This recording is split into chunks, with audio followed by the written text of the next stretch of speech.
Hi everybody, my name is Emma. This is my demonstrative speech for Mr. Barry's class. Today, we're going to be talking what is technology and how has it made an impact on your life, and how the quality of a phone, how you can take some better pictures.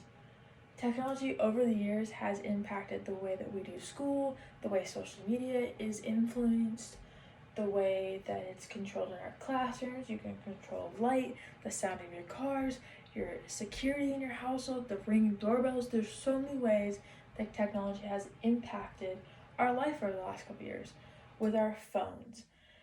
These Apple, Samsung, and Google are one of the biggest tech companies out there.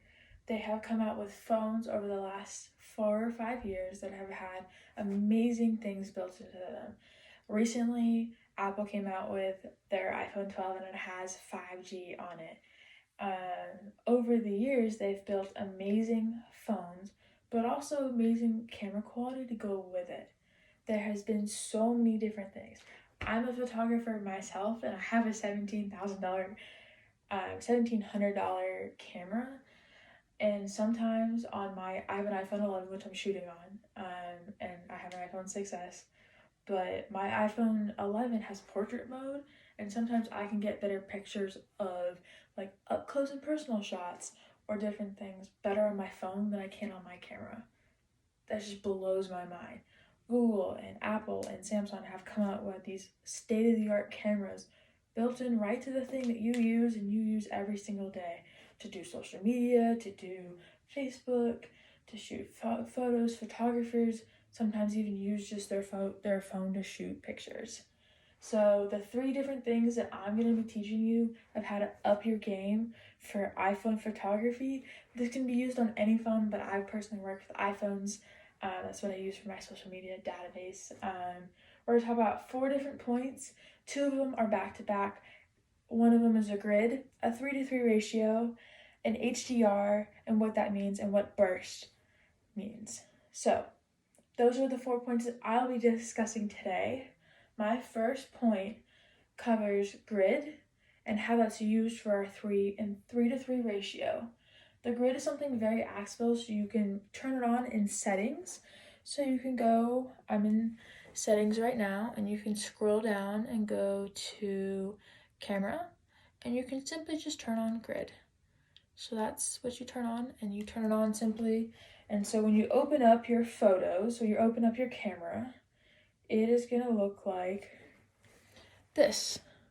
So there is 9 squares, 3 in the top, 3 in the middle, 3 in the bottom. So the 3:3 ratio is that you're gonna wanna have one section of this and one section on that, and have it equally square in the middle.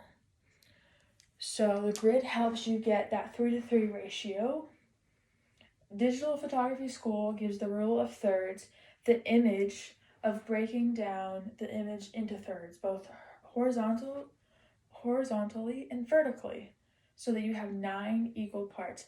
That gives, for those non-photographers, that gives you 4 points on both in the middle to get that perfect picture. So if that means you're shooting a sports shot, to get that photographer right in the center of your frame. That's where you want it. The second tip that I'll be covering is HDR. All of these phones have HDR, and HDR stands for high dynamic range. Everyone asks me, Emma, what does high dynamic range means? Well, it means the difference between the lightest light and the darkest dark. So when you turn HDR on your phone, it simply is at the top of your phone, and most of Apple has it up in the very top. It's just HDR. So we've got flash, HDR, live, timer, and filters. And so you turn HDR on and it captures it. So Blacklight Photography, which is a photography company, they have an article that says smart HDR features your camera shoots buffer frames before and after you tap that shutter button. So each frame is a different exposure so that your iPhone can capture every highlight, shadow, background, object in great detail. So that is used for shooting different like highlight and low light but it's best to shoot it in between lighting to get the best quality picture.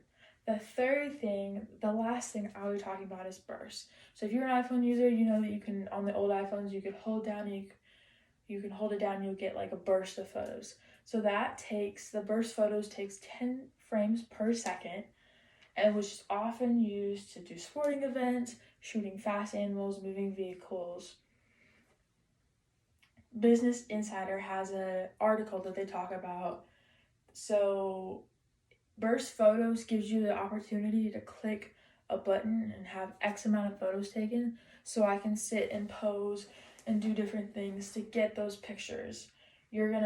So the new iPhones, you can just hit a button on the timer button and it will continue to do burst mode. I am a model, and so you can sit and pose and have different poses so that you can get those pictures. When you're done with those pictures, it comes up in your camera roll as burst. You will click on it and it's going to come up as a burst, and you're going to go through and choose which ones you like. That gives you the opportunity to see, oh, I didn't like that angle, so I'm going to do another angle. There's so many different things with burst that you can do. I set my phone up on a tripod, and so I'll have it in the corner if I'm shooting for like a brand shoot or for different things. I can take, like, I just want the picture, like the front half of my shirt on because it's for a brand company, and I'll sit and I'll pose and get burst so that it can get different angles of the shirt that I have on. So let's recap of what I've spoken on today. So I gave you 4 different tips, 2 of them that go together, the grid and the 3:3 ratio.